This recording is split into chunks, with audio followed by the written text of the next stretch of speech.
XEV 3XO MX2 Pro vehicle steering mounted switches problem.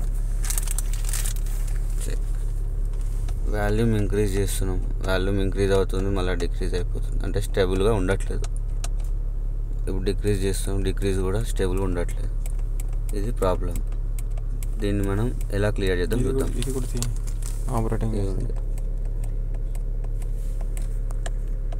Increase అవుతుంది, decrease అవుతుంది, decrease అవుతుంది, increase అవుతుంది. How to solve the problem? ఇప్పుడు దీన్ని ఎలా సాల్వ్ చేద్దాం చూద్దాం. Home, apps, steering wheel. Okay, ఇట్లా ఎందుకు అవుతున్నాయంటే ఇక్కడ ఒక్కొక్క బటన్ మల్టిపుల్గా సెలెక్ట్ చేయడం వల్ల అవి ఇలా అవుతున్నాయి అన్నమాట. చూడండి, 1 2 3 4 5 6 7 చూసా. ఇక్కడ మనకు 7 ఆప్షన్స్ ఉన్నాయి. Plus volume increase, volume decrease, seek, call connect, call disconnect, ఇంకోటి seek up, seek down, source. ఇన్ని బటన్స్ ఉన్నాయి. ఓకే, ఇక్కడ ఏమున్నాయి మనకు?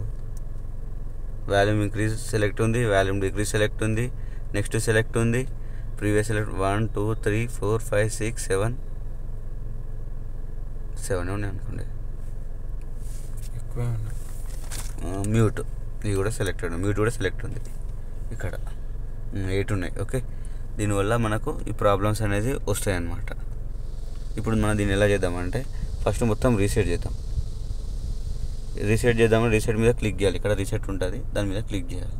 క్లిక్ చేస్తే అది ఏమొస్తుంది? Please click the start button first అని ఇచ్చింది. ఇప్పుడు స్టార్ట్ బటన్ క్లిక్ చేయాలి. ఇప్పుడు మళ్ళీ రీసెట్ కొట్టాలి. మనకి ఏ ఫంక్షన్ రీసెట్ అంతా రీసెట్ అయిపోయింది. ఇప్పుడు ఎండ్. ఇప్పుడు సిస్టమ్ మొత్తం రీసెట్ అయింది. ఓకే, ఇప్పుడు మనం లర్నింగ్ స్టార్ట్ చేద్దాం. How to learning start?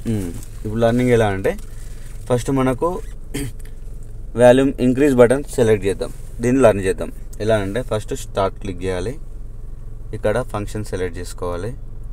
ఇప్పుడు స్టీరింగ్ వీల్ మీద మనం ఏదైతే లర్న్ చేద్దాం అనుకున్నా ఆ బటన్ని ప్రెస్ చేసి పట్టుకోవాలి. ఎప్పటి వరకు అంటే ఇక్కడ ప్రెస్ చేసి పట్టుకున్న తర్వాత ఇక్కడ బ్లూ కలర్ టిక్ మార్క్ వస్తుంది మనం సెలెక్ట్ చేసుకున్న దాని దగ్గర. ఓకే, అప్పటి వరకు చూద్దాం. ఇక్కడ చూడండి, నేను ప్రెస్ చేశాను, వాల్యూమ్ ఇంక్రీజ్ది, ఇక్కడ బ్లూ కలర్ టిక్ మార్క్ వచ్చింది, రిలీజ్ చేశాను. ఓకే, ఇప్పుడు ఎండ్ చేయాలి, ఎందుకంటే లర్నింగ్ అయిపోయింది, అది ఎండ్. సేమ్ ఇప్పుడు మనం వాల్యూమ్ డిక్రీజ్ చేద్దాం. ఇది వాల్యూమ్ డిక్రీజ్ బటన్ ఇది. ఓకే, దీన్ని కూడా ఫస్ట్ మనం స్టార్ట్, ఆ తర్వాత ఫంక్షన్ సెలెక్ట్ చేసుకోవాలి, ఆ తర్వాత ఇక్కడ బటన్ ప్రెస్ చేయాలి. ఇక్కడ టిక్ మార్క్ వచ్చింది, లర్న్ అయింది, ఎండ్. ఇప్పుడు నెక్స్ట్ మనం కాల్ ఆన్సర్.